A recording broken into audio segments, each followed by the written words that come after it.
Eso me estaba olvidando. ¿Cómo quieren que veamos esta sesión? ¿Quieren que repasemos capítulo por capítulo? ¿Quieren que comentemos algunas dudas? Como ustedes me digan. Maestro, yo creo que deberíamos de repasar los capítulos de los que vamos a hacer los ensayos. Ok, muy bien, me parece bien, así lo pensé. Bueno,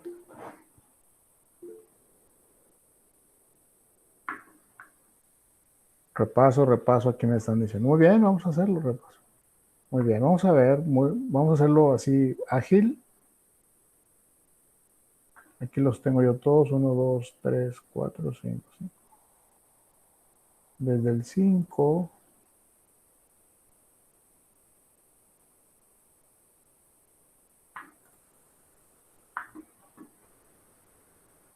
Vamos a iniciar con problemas fundamentales del derecho de familia. Problemas fundamentales del derecho de familia.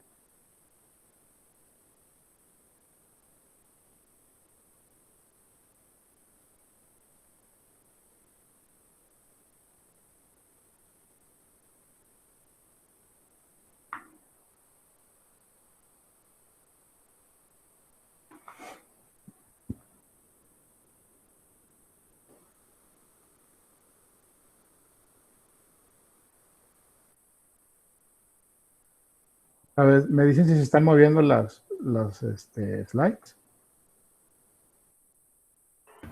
Sí, sí se mueve. Ah, qué bueno, excelente. Muy bien. Los problemas fundamentales del derecho de familia, vamos a ver, decíamos que el objetivo de ese capítulo es que el estudiante asocie el derecho de familia a la gran rama denominada derecho civil, donde, donde es conveniente precisar si existe un parentesco entre el derecho civil patrimonial y el derecho de familia. Por ejemplo, en el capítulo 1 que habla de los problemas lógico, sociológico y ético del derecho de familia, el capítulo 2, problema político, patrimonial, teleológico y axiológico del derecho de familia. Me acuerdo en una sesión pasada, bueno, de otro tetra, en otro momento,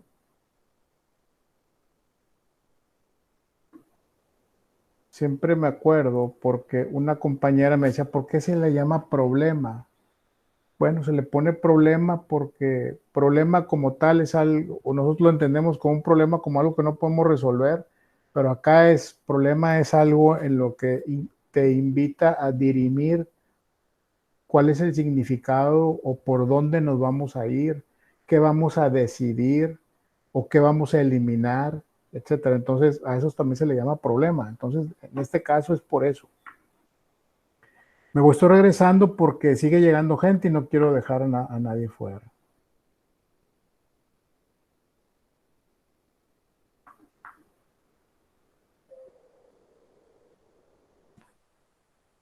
Muy bien, dice, los problemas fundamentales del derecho de familia son los siguientes: problema lógico, sociológico, el ético, el político, el patrimonial, el teleológico y el axiológico. Vamos a ir viendo cada uno. Bueno, aquí acuérdense que aquí puse las páginas, desde la página 200, para que vayan tomando nota. Como quiera, todas estas presentaciones y ligas, acuérdense que están en el aula. Dice, el problema lógico tiene por objeto definir el derecho de familia para fundar su autonomía, defendiendo al derecho de familia como una gran fuente de derecho entre el derecho público y el derecho privado, y se define como derecho privado. Otra vez, el derecho de familia considerado muy importante y es una de las principales fuentes del derecho. Sin embargo, no está considerada como las principales fuentes del derecho. Acuérdense que las principales fuentes del derecho es la costumbre, la jurisprudencia, la ley, los decretos y la doctrina. Esas son las principales fuentes de derecho. Pero aquí también, por su importancia, se considera dentro del derecho privado como una fuente de derecho muy importante, pues nos regula todo, ¿no?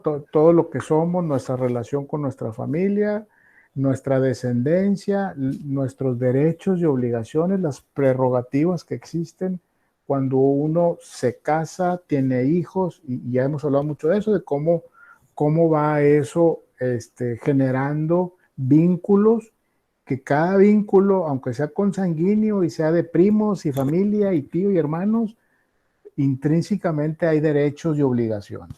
¿Sí? La diferenciación más clara será que el derecho público son todas las normas que tienen por objeto estructurar al Estado, definir sus órganos y funciones, las relaciones entre los mismos o con los particulares, así como los que se originan entre los diferentes estados de la comunidad internacional, tienen que ser normas de derecho público.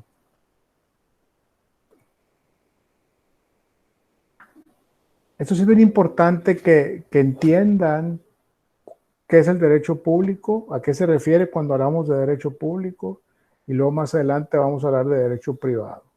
Entonces, todo lo que se refiere al Estado, la relación entre sí, entre organismos del Estado, entre instituciones del Estado. Cuando hablo de Estado me estoy refiriendo a su gobierno, no Estado de Nuevo León, al gobierno del Estado, todas esas relaciones que hay entre instituciones, todas las relaciones que hay contra la federación, la relación que hay entre otros estados, todo ese tipo de cosas se le llama derecho público, ¿sí? Y también lo que el derecho público genera para los particulares, o sea, para nosotros, también es derecho público. Por derecho de familia entendemos el conjunto de reglas de derecho de orden personal y patrimonial, cuyo objeto exclusivo, principal, accesorio o indirecto es presidir la organización, vida y disolución de la familia. Ya viene siendo un derecho privado. Nunca va a poder ser un derecho privado nato, independiente del derecho público, porque acuérdense que el derecho privado, para diferenciar, es lo que nos regula a nosotros, las actividades entre particulares.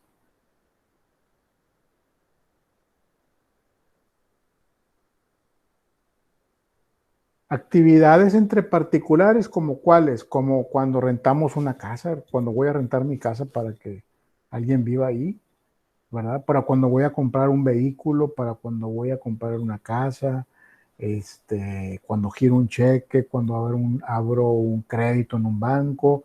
Todo eso es derecho privado. Pero ¿quién dice que es derecho privado? ¿Quién hizo las leyes para que fuera derecho privado? ¿Quién regula esa actividad? Pues el Estado, ¿verdad? El Estado es el que hace las leyes.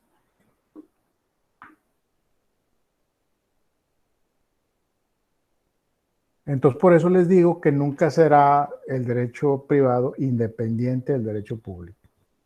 Pero sí se entiende la diferencia, ¿verdad? Sí quedó claro. Muy bien. El problema sociológico. Desde el punto de vista sociológico, podemos decir que el derecho de familia tiene por objeto la organización de la solidaridad doméstica. El problema sociológico del derecho familiar también se refiere al estudio de las instituciones domésticas desde sus orígenes y a través de la evolución que han presentado en el curso de la historia. Perdón, es que sigue llegando gente.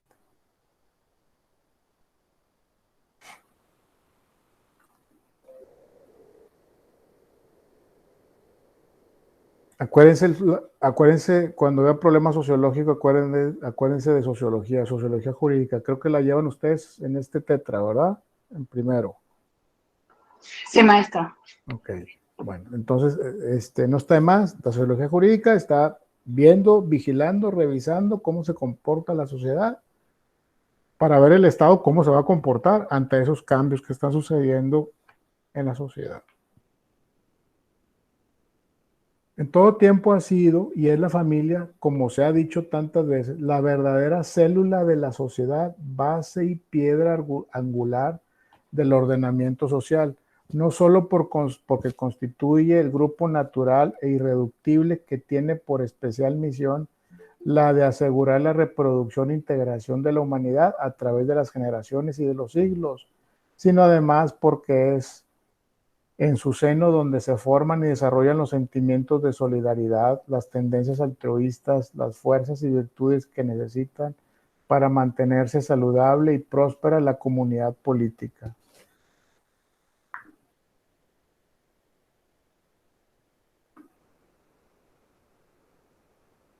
Lo hemos mencionado mucho. En un estado en el que tenga como índices mucha gente sola, por ejemplo, que vive sola, mucha gente grande. Eso pasa mucho en Europa. En Europa están preocupados, y en otros países, ahorita les digo, porque la gente, por ejemplo, en Europa es grande. O sea, el promedio de la gente que vive en Europa es mayor. Bueno, hace 20 años era muy fuerte ese tema, entonces querían gente joven, que llegara a Europa, y luego la gente joven cuando se casaba tenían un hijo, o se casaban y no tenían hijos, no porque no quisieran, sino porque, digo, no porque no pudieran, sino porque no querían. Entonces, eh, ¿por qué se preocupaba? ¿Por qué había mucha preocupación de eso? Porque decían, la familia es la base de la sociedad. Y si no hay familias, esta sociedad se va a ir diluyendo, el tejido social se va a ir haciendo más amplio y no vamos a tener ese sustento que es la familia para, para una buena sociedad.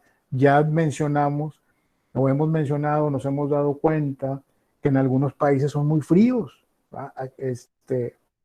La gente, yo tuve la oportunidad de vivir un tiempo en Estados Unidos, me fui a estudiar por allá, y allá, bueno, todos sabemos que el anglosajón, este, o sea, el americano real, pues no se junta como nosotros, las reuniones de familia o de amigos, etcétera, no hablan ni con los vecinos, pueden vivir en un suburbio, un americano, las colonias que son totalmente anglosajonas, pueden vivir ahí 10 15 años y no conocen al vecino al lado porque son como muy individualistas. Entonces, eso, eso pasaba mucho en Europa y era mucho más fuerte. Entonces, dice, ¿dónde quedó la familia ahora? ¿Dónde quedó la familia? Los viejitos americanos se quedaban solos, no iba la familia a verlos, etcétera. Entonces, ese era es un problema. Por eso el Estado siempre está y está consciente de que la familia es la base de una buena sociedad y, bueno, siempre está luchando para que eso permanezca. El problema ético es este problema, tratamos de determinar la influencia de la moral en la organización jurídica de la familia, tratando de diferenciar el derecho de la moral, precisando la intervención que tiene la moral en los diversos instituciones del derecho familiar. Derecho familiar, moral, derecho familiar. Se entiende que si hay una base familiar, pues se entiende que hay una buena moral, ¿verdad? Porque entre la familia, si se está respetando a la familia, te respeta a los papás, se respetan los hermanos, etcétera, se entiende que hacia afuera también van a respetar a la gente, etcétera, y hay un grado de moralidad importante, que también es algo que se busca mucho.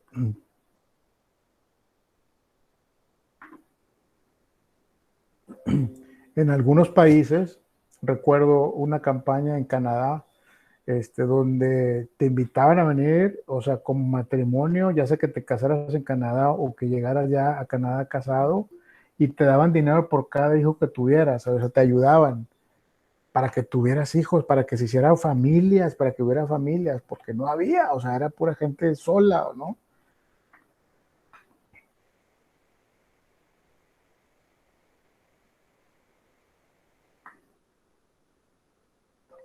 Hoy ha cambiado un poco eso, ¿y saben por qué?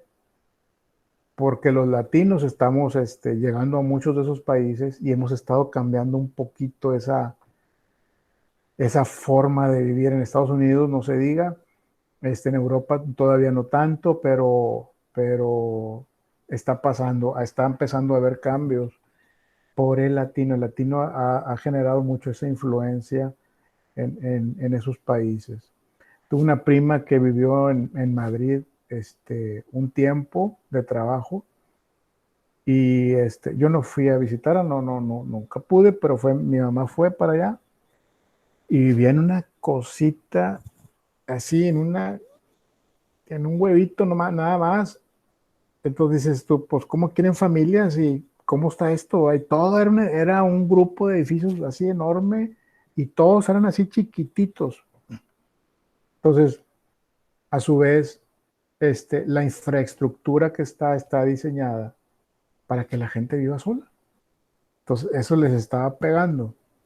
Entonces, por eso digo, ya está habiendo cambios en ese sentido. Dice, en derecho familiar iremos comprobando que un concepto ético sirve de base para la celebración del matrimonio, de tal manera que no solo es un contrato como dice el Código Civil, sino una forma de vida moral permanente entre los consortes, tanto en sus propias relaciones como en la educación de sus hijos. Otra vez, el vivir en familia, el ser una familia donde hay un esposo, esposa, hijos, hijas, siempre estás como negociando, siempre estás intercambiando ideas. Es como uno aprende a convivir con las demás personas. Entonces yo me acuerdo que ahí me decían cuando estaba recién casado y que tenían mis hijos pequeños, cómprales un perro, porque ellos aprenden también a querer a los animales y practican su amor hacia otras cosas y a los animales, etcétera, y todo eso. Claro que les compramos el perro y al perro pues ni lo pelaban, ¿no? Al final de cuentas. No es cierto, sí lo disfrutaron un tiempo, pero ya cuando se hace grande el perro ya nadie lo quiere. O ya no lo tratan como al principio. Pero todas esas cosas, todas esas funciones, todo lo que se vive dentro de una familia, pues entiende que es otra vez la base de una buena sociedad, que es lo que el Estado siempre debe de promover, buscar y satisfacer para un buen vivir, ¿no? Sin admitir la idea religiosa de que el matrimonio sea un sacramento, para el derecho es evidente que la ley toma en cuenta fundamentalmente el aspecto moral de la institución, a fin de que no solo se realice la función biológica de la perpetuación de la especie, sino para que también exista una comunidad espiritual entre los consortes que permita a su vez cumplir con los deberes de vida en común, fidelidad, asistencia mutua y socorro que imponen el derecho y la moral. Otra vez, el Estado no se mete mucho con el tema religioso en cuanto a los matrimonios que se casen por la iglesia. El Estado no se mete mucho, pero acá como medio escondido dice, qué bueno, ¿verdad? Qué bueno que se casen, qué bueno que está la iglesia, qué bueno que las iglesias los domingos están llenas, qué bueno porque a la gente las mantienen, pues, de alguna manera, vamos a decirlo así, como controlada, sus desplantes que pudieran tener, etcétera. Entonces, manteniendo una familia así, pues vamos a tener una buena sociedad y un buen tejido social. El problema político se plantea en el sentido de determinar si el Estado debe tener injerencia en la organización familiar. Se afirma que el Estado sí debe tener intervención en la organización jurídica de la familia por estas razones. Porque de la solidaridad familiar dependen en medida la solidaridad política, de tal manera que peligraría la existencia misma del Estado si ocurriera la disolución de la familia. Fíjense lo que dice aquí, porque la solidaridad familiar depende en medida la solidaridad política. Los políticos también, vamos a olvidarnos de los malos políticos, los políticos también viven en familia, entonces de tal manera que peligraría la existencia misma del Estado. Si no hubiera solidaridad familiar o el vivir en familia y todo lo que eso conlleva, peligraría la existencia del Estado. Si ocurriera la disolución de la familia o esa estuviese organizada de manera deficiente e incompleta por el derecho. Entonces, está esta situación y el Estado también pone todo lo necesario para que la familia permanezca como familia desde el punto de vista jurídico y marco legal.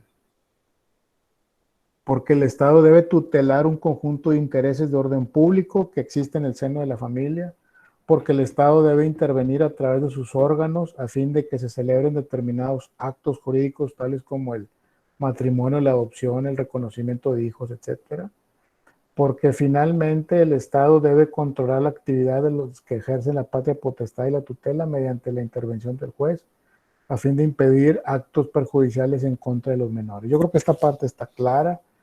La familia fomentando que se vive, el Estado fomentando que se viva en familia,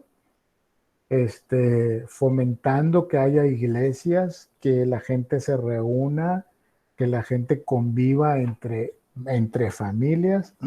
Y por otro lado, cuando eso no funciona, como una familia que no funcionó porque desafortunadamente se tuvieron que divorciar, etcétera, bueno, el Estado también entra ahí, pues para tratar de cuidar a todos, ¿no? Digo, ya se separaron, ya se van a divorciar, pero a ver, yo Estado me preocupo y hago lo necesario para que los hijos no les falte nada, para que la esposa esté bien, para que el esposo esté bien, etcétera. Las reglas ahí están, de derecho y de hecho ahí están. En la realidad, bueno, pues pasan muchas cosas, ¿no? Hay muchas deficiencias, pero el sentido y la intención es esa, ¿no? Problema teleológico. Este problema se plantea para determinar cuáles son los fines específicos del derecho de familia. El problema axiológico, el axiológico significa los valores que hay en una sociedad. Sigue llegando gente.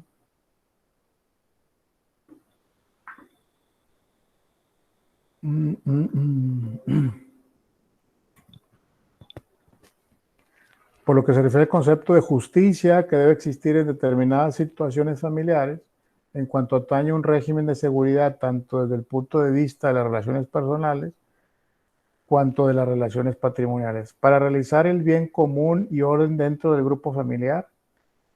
Los conceptos jurídicos fundamentales de derecho de familia son conceptos fundamentales. Los sujetos de derecho, o sea, papá y mamá, vamos a decir, y todos los que seamos, por ejemplo, mayores de edad.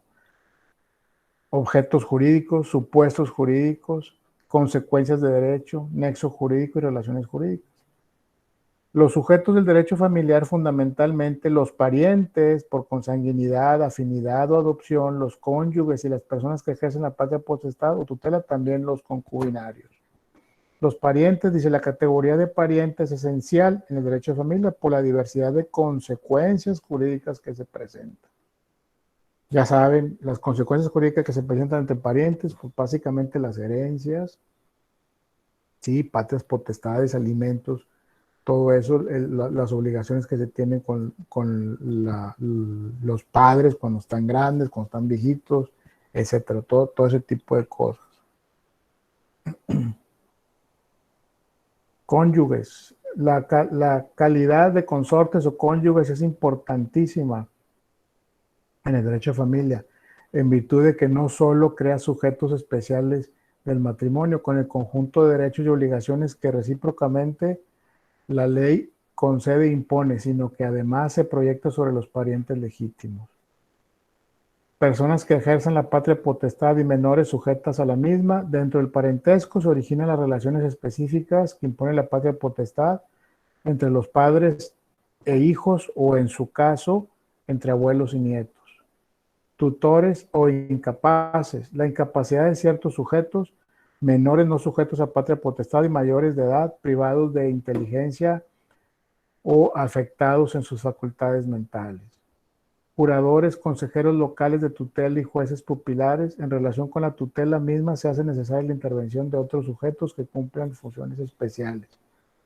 Los concubinos en algunos sistemas como el nuestro se reconocen estos sujetos del derecho familiar. Ya hemos platicado el tema del concubinato, pues ya casi es lo mismo que un matrimonio, salvo algunas excepciones ahí que hay de comprobación de vivir juntos, etcétera, cuando te piden vivir en matrimonio para ciertas situaciones como los seguros de gastos médicos, etcétera. Bueno, ya hay forma de hacerlo y de comprobar que se ha vivido juntos. Objeto del derecho de familia. Hemos definido el derecho como el conjunto de normas que tienen por objeto regular la conducta intersubjetiva que se manifiesta en facultades, deberes y sanciones. Objetos propios del derecho de familia. Definición de los derechos subjetivos familiares. Cabe mencionar los derechos subjetivos familiares diciendo que constituyen las distintas facultades jurídicas que se originan por el matrimonio, el parentesco, la patria potestad y la tutela. Clasificación de los derechos subjetivos familiares. Se clasifican en derechos subjetivos familiares los no patrimoniales y derechos subjetivos familiares patrimoniales. Un derecho patrimonial es cuando es susceptible de valorarse en dinero de manera directa o indirecta. En cambio, se caracteriza como no patrimonial cuando no es susceptible de dicha valoración. Ejemplo de patrimoniales: el derecho a heredar y alimentos en la sucesión legítima. No patrimonial es el derecho a alimentos.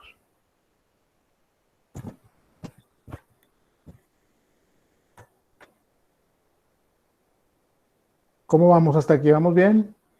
¿O ya se durmieron? Vamos bien. Ok, Vamos bien, maestro. muy bien. Consecuencias del derecho de familia. Para el derecho de familia existen dos tipos de consecuencias: las relacionadas con la creación, transmisión, modificación o extinción de derechos, de obligaciones y estados jurídicos. Número dos, los referentes a la aplicación de determinadas sanciones. Acuérdense, consecuencias. Una consecuencia: me divorcié y no di alimentos a los hijos. Hay una consecuencia. Y puede haber determinadas sanciones. O sea, toda acción tiene una consecuencia, pero aquí se refiere a alguna omisión. Por omitir algo tienes una consecuencia. Consecuencias de creación de derechos, de obligaciones y estados jurídicos. En el derecho familiar, las consecuencias constitutivas o de creación se presentan principalmente respecto a los estados jurídicos, que a su vez originan un conjunto de derechos y obligaciones de manera más o menos permanente. Consecuencias de la transmisión de derechos, deberes y estados jurídicos. Las consecuencias de transmisión son excepcionales en derecho familiar. Sin embargo, pueden presentarse en dos casos: en la adopción y tutela testamentaria. La adopción permite una verdadera transferencia de la patria potestad de los padres consanguíneos al adoptante. Expresamente en el artículo 403 dice así: los derechos y obligaciones que resultan del parentesco natural no se extinguen por la adopción, excepto la patria potestad, que será transferida al padre adoptivo. Permítanme tantito, tengo que atender una llamada así medio urgente, no me tardo más que 2 minutos, ¿sí? Sí, maestro.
Listo, perdón.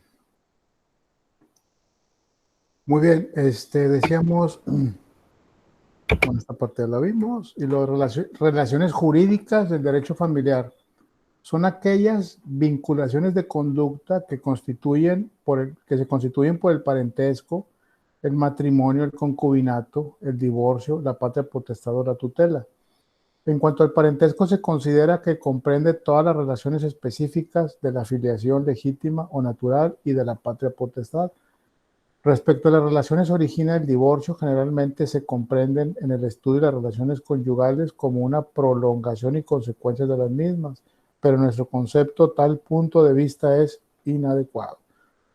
Por último, las relaciones propias de la tutela deben ser estudiadas independientemente de aquellas que se crean por la patria potestad, pues tienen supuestos y contenidos diferentes. Pues básicamente este punto en específico habla de la relación jurídica que existe, del parentesco, del matrimonio, del concubinato, del divorcio, la patria potestad, toda esa relación jurídica que existe entre los integrantes que conforman el matrimonio, por ejemplo, o el concubinato, o cuando se divorcian, esa relación jurídica que existe, ya estamos separados de hecho y de facto, pero tenemos una relación jurídica todavía porque hay hijos en común, está el tema de alimentos, patria potestad, etcétera, ¿sí? A eso se refiere el tema de relaciones jurídicas de derecho familiar. Acá hay, acabamos aquí, ok. Con este acabamos este tema. Yo creo que lo que hay que resaltar de este tema es cómo, déjame ver aquí al principio, como dice el título, los problemas fundamentales del derecho de familia es, y lo que, repito, lo que debemos resaltar es, uno, pues el Estado como promoviente de que haya una familia, ¿sí? Y de que reconoce de manera expresa y en otras cosas tácita que la familia se reúna, por ejemplo, en el tema de la parte religiosa, independientemente de la religión que sea, al Estado le interesa que esa familia se reúna, que convivan entre sí. Todo eso es muy importante entonces, para el Estado. Entonces, todo eso genera también, es una fuente de derecho. Entonces, toda esa parte hay que entenderla, hay que clarificarla bien. Es que estoy pensando en el ensayo,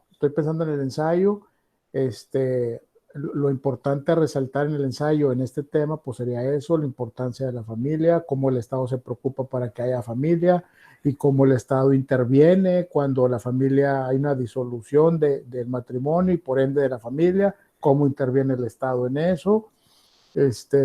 Mencionar estas partes, problema lógico, sociológico, ético, político, etcétera, patrimonial. Todo ese tipo de cosas son importantes y yo sería como algo a resaltar en el ensayo sobre este tema. ¿Les parece? Sí, maestro. Vamos a ver el siguiente presentación.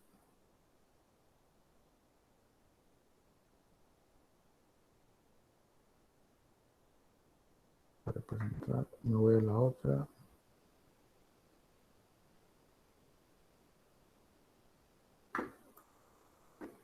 El parentesco y los alimentos, este tema ya lo vimos hace 4 semanas y se me hace como que lo vimos apenas ayer, no sé por qué, así lo siento.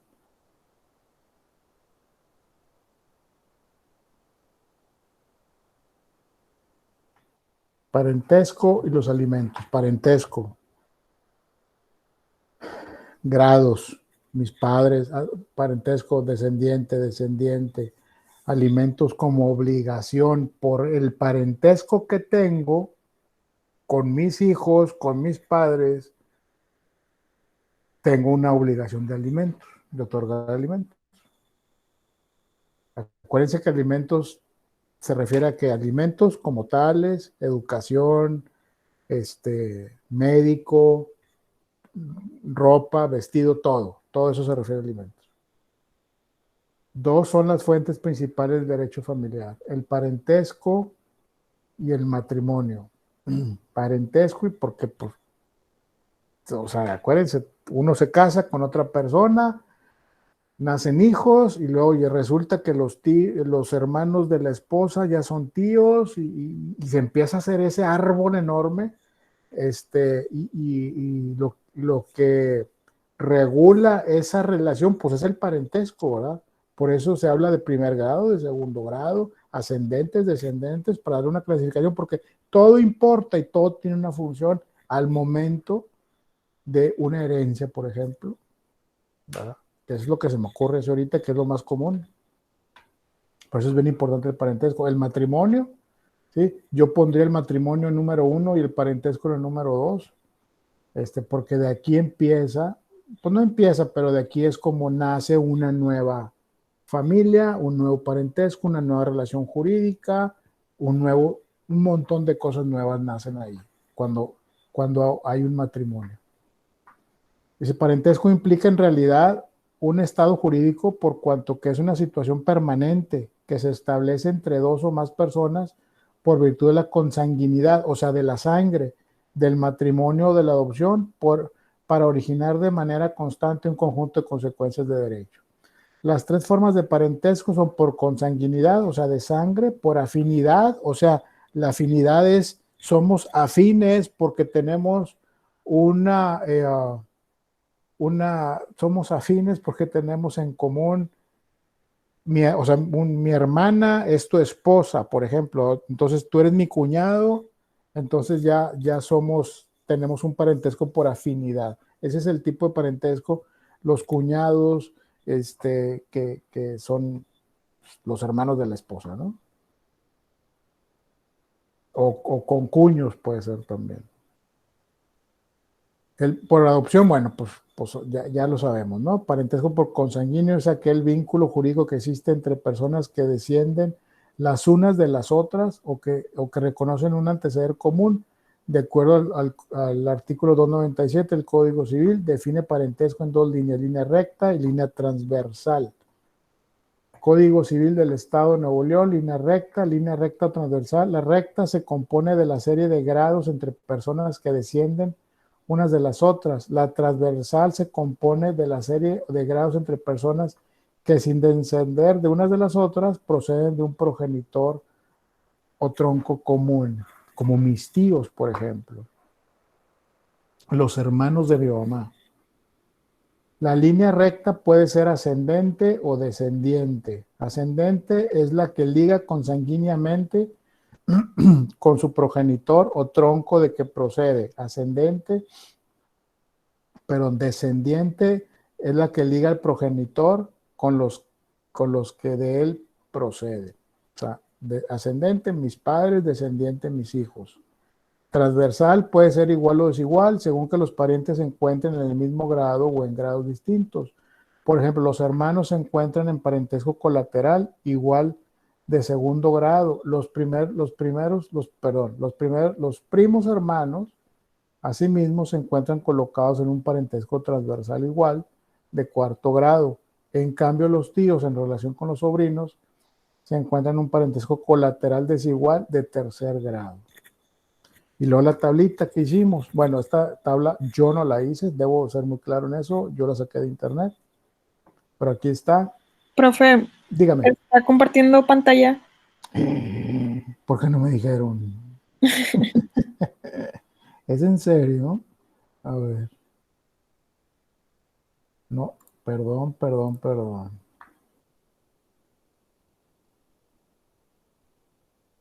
Bueno, ahí la ven ya, ¿verdad? Sí, ya, gracias. Qué pena, perdónenme. Me fui como el borras.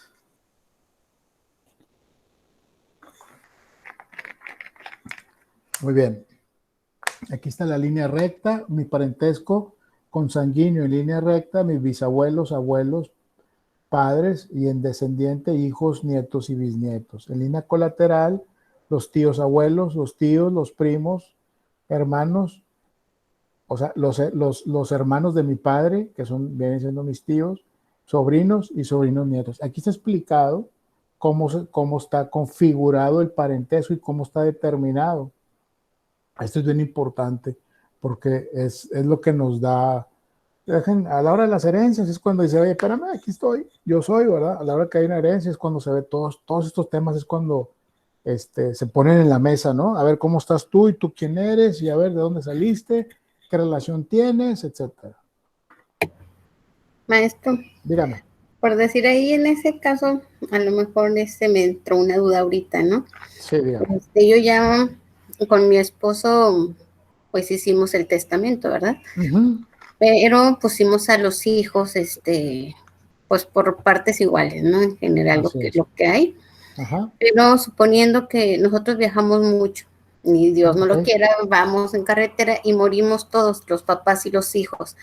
¿Quién se queda con los bienes si la herencia que dejamos también no están? También fallecieron al mismo tiempo que los padres. Sí, haz de cuenta que, vamos a decir, murió la familia, Ajá. la principal, usted y sus hijos. Pues Y sí. en este caso, los hermanos, o sea, se empieza a ver el tema de los hermanos de usted. Si sus hijos no están casados, obviamente, no, o sea, si estamos pensando que no están casados, los hermanos de usted, pero bueno, primero, si están sus papás, tanto de su esposo como de usted, se empieza a dividir en partes iguales. En la primera línea, los que dicen, por ejemplo, aquí, primero, si se fija, Ajá. padres uno, hijos uno, hijos uno. Si no están estos, se van al número 2, hacia arriba o hacia abajo, y así es como se va Pero por yendo. partes iguales. Así es, así por partes iguales, por partes iguales. Gracias, maestro. De nada. Es muy interesante esto del tema de las sucesiones. Lo van a ver más adelante, pónganle mucha atención. Se los digo porque hay mucho trabajo de eso. Hay mucho trabajo de eso y hay muchos problemas de eso. Y la gente ocupa arreglar esos temas. No hay todavía en México la cultura de hacer testamento. Entonces mucha gente muere intestada. Entonces es un problema. Entonces, si ustedes, está mal que lo diga, pero es uno de los nichos del derecho en donde más problemas hay, ¿sí? Además los temas penales, porque la libertad es, cuando se pierde la libertad, olvídese, la gente hace lo que sea, ¿no? Para ser libre. Y el tema de familiar, de divorcios y todo eso, son cosas que se ven muchísimo.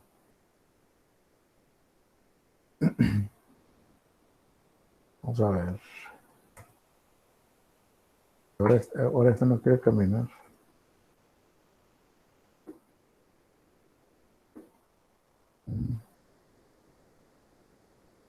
Déjame le doy un refresh a esto.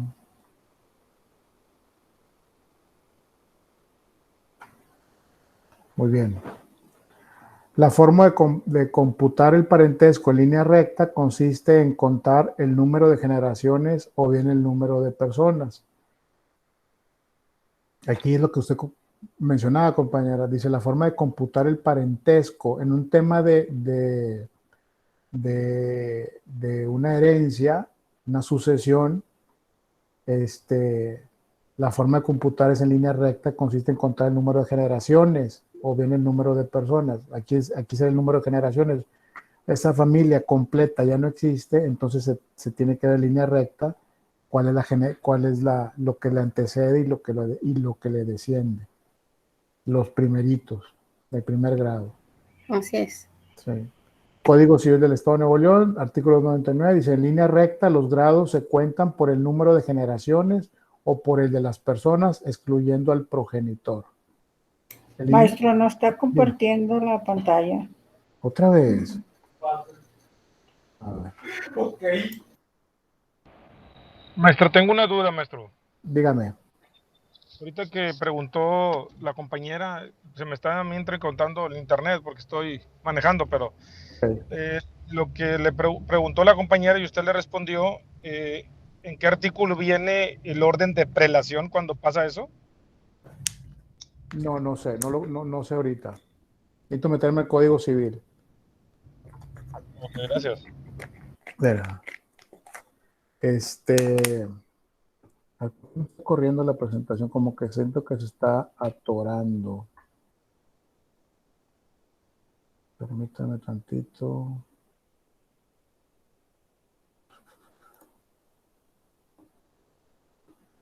A ver, vamos a ver.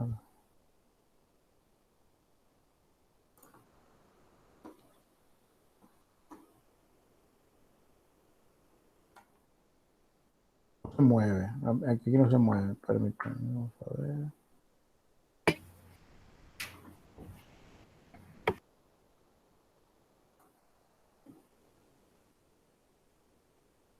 ¿Listo? ¿Ahí se está moviendo? Sí, maestro. Maestro, y también de ahí es la importancia de hacer los testamentos, ¿no? Porque muchas Claro. veces lo platicamos de palabra, pero Ujú. ahorita pues ya los derechos ya nos defienden mucho, ¿verdad? Y aunque yo haya dicho, es que todo yo quiero que se le quede a mi hermana porque está sola. Si Ajá. no hice testamento, pues No, obviamente no vale mi no, palabra, sino no. vale lo que dice el Estado, ¿verdad? Las Así, leyes, y así. y es bueno saberlo porque nos falta mucho esa cultura del testamento. Entonces, veo este punto y es muy importante. Sí, Gracias. hay mucho problema, como les decía, de eso, bastante problema. Están atorados miles de juicios testamentarios, precisamente por eso, porque no se hizo si haciendo el testamento es complicado, es un proceso complicado, tedioso, es largo, sin testamento está peor. Entonces, es importante hacerlo. Y así, pues lo más sencillito, partes iguales a mis hijos, y bueno, y a veces hay testamentos mal hechos, entonces los hijos a veces no son tan buenos hijos, o lo que pasa es que de repente los hijos, hemos visto muchos esos temas donde le dejan su parte a un hijo, nada más que ese hijo está casado, entonces heredaron, por ejemplo, en vida al hijo, y la señora vive en esa casa, y cuando la señora, bueno, me tocó un caso que estuvimos revisando mucho, de unas gentes con mucho dinero, pero bueno, aquí no fue un tema de intestado, sino que heredaron en vida. Entonces, la casa, una casa muy grande, ahí en San Pedro, se quedó el hijo y la mamá, y después se casa el hijo y se va a vivir con la esposa ahí. Ya la casa es del hijo, ya con escritura y todo, y la señora se queda viviendo ahí. La señora, el hijo muere en un accidente, y la esposa saca a la señora, la saca de la casa, de lo que era su casa. Entonces, ¿qué pasa ahí? Eso de las herencias debe de prevalecer mientras la señora viva. O sea, esto es mío mientras yo viva, ¿sí? Cuando ya no viva yo, ya tú puedes, ya es tuyo. Entonces, no lo hacen así precisamente para evitar el tema y proceso tedioso de una sucesión. Lo hacen de esa manera, te heredo en vida, y los progenitores, los originales dueños de las cosas, nunca piensan que se vayan a quedar en la calle, porque literal así pasa, porque no prevén esa parte. Mientras yo viva, esto es mío. Cuando yo deje de vivir, esto es tuyo. O es tuyo hasta que yo viva. Entonces, cuando no hacen eso, pasa esa situación. Muere el hijo, pasa a ser de la esposa, y la señora sale sobrando, desgraciadamente. Entonces, y si la esposa no era buena persona, no se iba bien con la suegra, pues ahí le encargo. Y es un tema que traemos ahorita, y tiene años, años y años y años, y no se le ve fin. Pero bueno, en línea transversal el cómputo es menos sencillo, por cuanto que existen en realidad dos líneas de acuerdo al artículo 300 del Código Civil del Estado de Nuevo León. En la línea transversal los grados se cuentan por el número de generaciones, subiendo por una de las líneas y descendiendo por la otra, o por el número de personas que hay de uno u otro de los extremos que se consideran, excluyendo la del progenitor o tronco común. Parentesco por afinidad, de acuerdo al Código Civil del Estado de Nuevo León, se define como el parentesco de afinidad, es el que se contrae por el matrimonio entre el varón y los parientes de la mujer, y entre la mujer y los parientes del varón. Lo que les decía, los hermanos del esposo de mi hermana, etc. El parentesco por afinidad se extingue por el divorcio, así como en los casos de disolución del matrimonio, por muerte de uno de los cónyuges o nulidad. Hay un principio tradicional que dice: muerta mi hija, muerto mi yerno. Ahí lo comentamos, ¿de acuerdo? Cuando vimos este tema, cuando no hay hijos, no hay nada, se muere mi yerno o se muere mi hija, ya no hay ninguna relación legal con mi yerno, ninguna. Con los hijos sí, con mi yerno no. El parentesco por adopción resulta del acto jurídico que lleva ese nombre y que por algunos autores constituye un contrato. Por virtud del mismo se crean entre el adoptante y el adoptado los mismos derechos y obligaciones que origina la filiación legítima entre padre e hijo, de acuerdo al Código Civil del Estado de Nuevo León. Artículo 399. El que adopta tendrá respecto de la persona y bienes del adoptado los mismos derechos y obligaciones que tienen los padres hacia la persona y bienes de los hijos. El adoptado tendrá para con la persona o personas que lo adopten los mismos derechos y obligaciones que tiene un hijo. Dice, él o los adoptantes adquirirán la patria potestad sobre el menor en caso de que el padre adoptivo esté casado con alguno de los progenitores del adoptado. Dicha patria potestad se ejercerá conjuntamente por ambos cónyuges. Yo creo que esta parte está clara, ¿no? ¿O hay alguna duda en este sentido? Muy bien. Vamos a seguirle porque si no, no acabamos. Consecuencias jurídicas del parentesco consanguíneo, o sea, de sangre. Crea el derecho y la obligación de alimentos, ya lo habíamos comentado. Origina el derecho subjetivo de heredar en la sucesión legítima o la facultad de exigir una pensión alimenticia en la sucesión testamentaria bajo determinados supuestos. Crea determinadas incapacidades en el matrimonio y en la relación con otros actos o situaciones jurídicas. En la tutela legítima constituye la base para el nombramiento del tutor. Origina los derechos y obligaciones inherentes a la patria potestad que se contraen solo entre padres e hijos, abuelos y nietos en su caso. Aquí hay un video, la verdad es que no lo quisiera pasar porque si no, no vamos a terminar. Pero está en la liga, lo pueden revisar ustedes sin ningún problema. Y está la presentación también. ¿Están de acuerdo? Sí, claro, maestro. Sí, maestro, gracias. Sí, maestro. Ok. Espérame, es que faltan los alimentos. Aquí estamos, pensé que ya hemos acabado. Dice, los alimentos constituyen una de las consecuencias principales del parentesco. Consecuencias principales del parentesco, los alimentos. Y abarcan, de acuerdo con el artículo 3.8 de la comida, el vestido, la habitación y la asistencia en caso de enfermedad.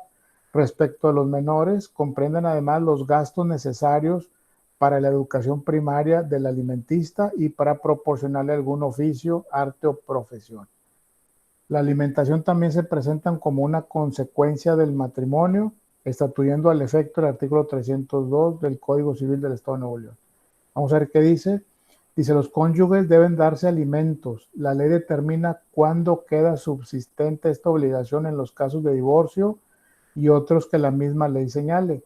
Los concubinos también están obligados a darse alimentos cuando carezcan de ingresos o bienes propios suficientes para subsistir y estén imposibilitados para trabajar. O sea, esta obligación de alimentos, ya por el parentesco de manera intrínseca, ya se está presente, y por el matrimonio y también por el concubinato. De los alimentos, las características de la obligación alimentaria es una obligación recíproca, es personalísima, es intransferible, es inembargable del derecho correlativo, es imprescriptible, es intransigible, es proporcional, es divisible, crea un derecho preferente, no es compensable ni renunciable y no se extingue por el hecho de la prestación sea satisfecha. O sea, la obligación de dar alimentos es solamente para una persona o varias, pero está muy bien definida para quién. No se puede transferir, o ya no la quiero, te la paso a ti, o se la voy a pasar al otro. No funciona así, no se puede embargar, etcétera. Se respeta mucho y es muy fuerte una vez que está decretada y subsiste hasta la mayoría de edad en la mayoría de los casos.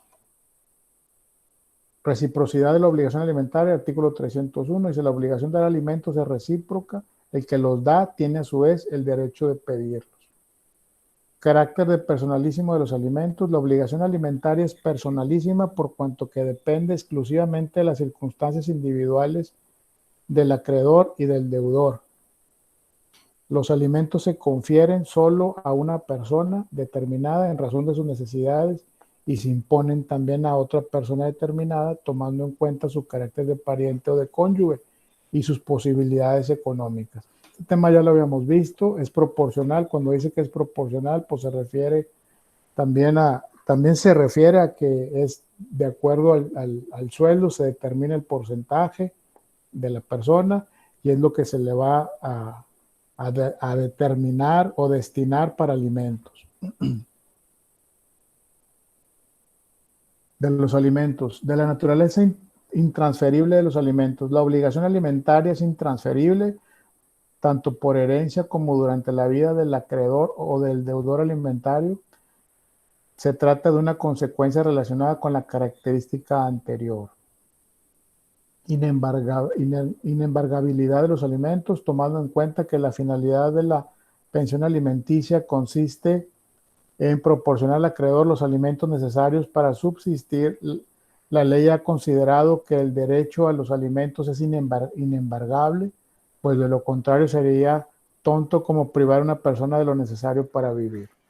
Si entienden que los alimentos, o sea, el término inembargable sí lo entienden, ¿verdad? Sí les queda claro, no se pueden embargar por una deuda o por alguna falta de cumplimiento de obligación, etcétera. Eso no es embargable. Imprescriptibilidad de los alimentos. Debemos distinguir el carácter de imprescriptible de la obligación de dar alimentos del carácter imprescriptible de las pensiones ya vencidas. Respecto al derecho mismo para exigir alimentos, en el futuro se considera por la ley como imprescriptible, o sea, nunca caduca, nunca prescribe la acción de pedir alimentos.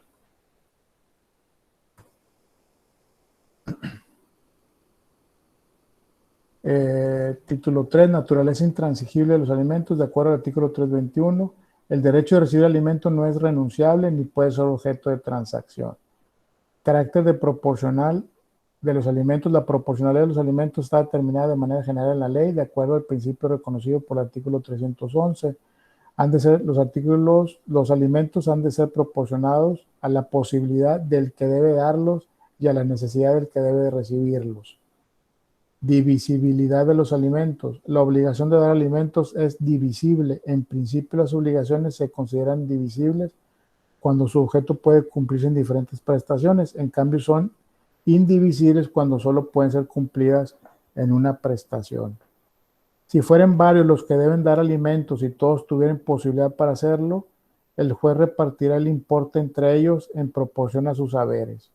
Si solo algunos tuvieran posibilidad entre ellos, se repartirá el importe de los alimentos, y si uno solo la tuviera, él cumplirá únicamente la obligación. Y también se pueden complementar el paquete de alimentos. Una parte te la doy. Eso ya son convenios que se hacen con el juez en donde se determina, por ejemplo, tú dar alimentos, si te daba, por ejemplo, vamos a decir algo, es un caso que vimos un poco de cerca, una persona que tenía que dar, por ejemplo, 3,500 pesos mensuales de alimentos, vamos a por decir una cantidad. Pero entonces de ahí salía pues, para todo, ¿no? Para vestido, escuela, cuidado médico, etcétera. Entonces, por ejemplo, esta persona pudo meter a esos hijos al seguro de gastos médicos. Entonces, se pudo reducir esa pensión alimenticia en efectivo, porque ya le estaba dando seguridad médica. Entonces, se puede jugar un poquito así mientras las partes estén de acuerdo, se presenta ante el juez y el juez acepta y adelante, no pasa nada.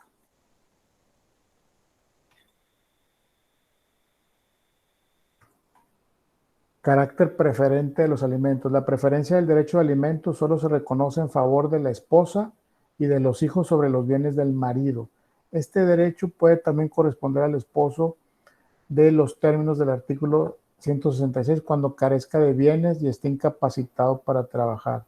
La mujer tendrá siempre derecho preferente sobre los productos de los bienes del marido y sobre sus sueldos, salarios o emolumentos por las cantidades que correspondan para alimentación de ella y de sus hijos menores. También tendrá derecho preferente sobre los bienes propios del marido para la satisfacción del mismo objeto. La mujer puede pedir el aseguramiento de bienes para hacer efectivos estos derechos. El marido tendrá el derecho que a la mujer concede el artículo anterior en los casos en que ésta tenga obligación de contribuir en todo o en parte para los gastos de la familia y del hogar. Si hay la sospecha de no cumplimiento del pago de alimentos en algún momento en el tiempo que los tenga que dar, se pueden garantizar o poner en garantía inmuebles del deudor alimentario para, pues ahora sí, garantizar el sustento de alimentos. Eso se puede hacer. Pero cuando no tiene nada o cuando no tiene trabajo, tiene un trabajo que no es formal, formal no significa que sea un mal trabajo, hay trabajos, oficios que no son formales, que no están dados de alta en Hacienda, etcétera. Será difícil determinar una cantidad de alimentos precisamente por eso, porque no hay esa seguridad de un trabajo formal, ¿verdad? ¿A quién le exijo? ¿Verdad? Porque regularmente se gira exhorto a la empresa para que la empresa descuente de su salario el monto para alimentos. Pero cuando no tiene un trabajo formal, pues ¿a quién se lo descuento? Entonces, ahí se complican las cosas.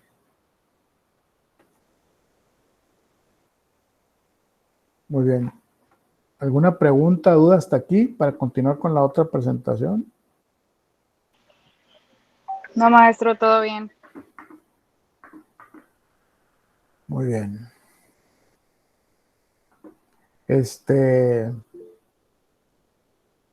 Yo creo que no vamos a acabar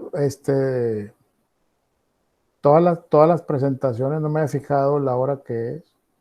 Yo tengo otra sesión ahorita. Este.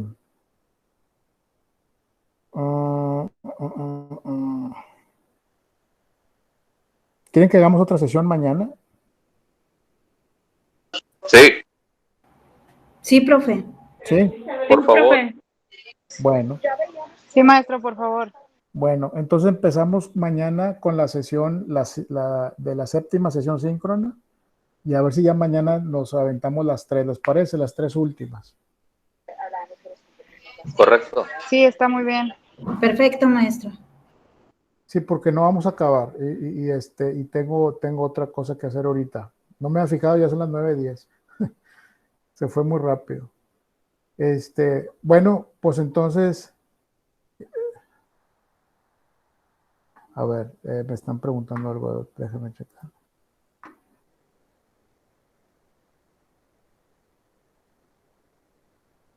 Ah,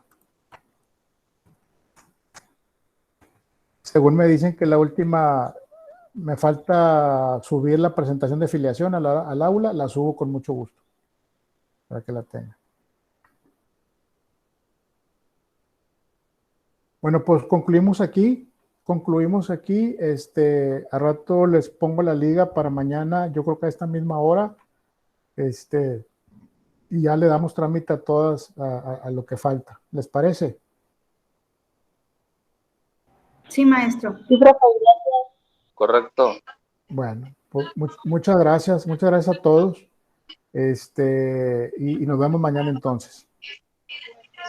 Gracias, maestro. Hasta mañana. Hasta mañana, gracias. Profesor, una duda. Dígame. Mire, hay una compañerita que desde el día 12 se reportó bueno, no sé si se habrá reportado con ustedes, pero en el chat que tenemos nosotros los estudiantes se reportó con positiva COVID. Ok. Y luego ya me puse en contacto con su hermana y me dice que ya tiene días hospitalizada. La compañera se llama Lili. Uh-huh. Pues sí, dicen que ha estado ahí un poquito mala. Entonces, pues, ya le mandé un mensaje a otras maestras y pues nada más para hacerlo de su conocimiento, ¿no? Pues ahora sí que abogando por la compañera en todo sentido. Sí, qué bueno que me dices, si quieren, por favor, por el aula, si alguien me puede poner ahí, nomás para avisarle, maestro, que la alumna tal, o sea, su nombre Okay. del aula tal, pues está en esta situación. Y yo lo veo también con la administración para coordinación para ver Perfecto. qué procede, porque hay que avisar. No sé si ya habrán avisado.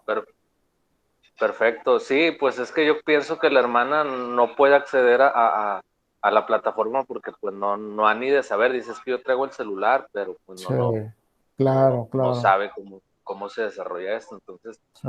voy a checar todos sus datos completos. Le digo, ella en el chat que tenemos, ¿verdad?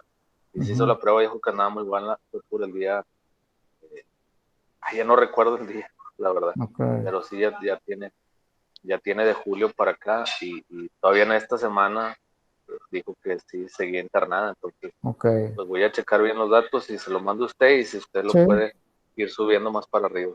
claro, claro, cuenta con eso. Con mucho gusto. Y Muchas ojalá que gracias, se profe. recupere. Claro que sí, muchas gracias. Al contrario, buenas noches. Nos vemos, buenas noches.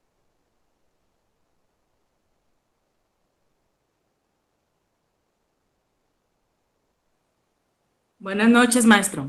Buenas noches, buenas noches.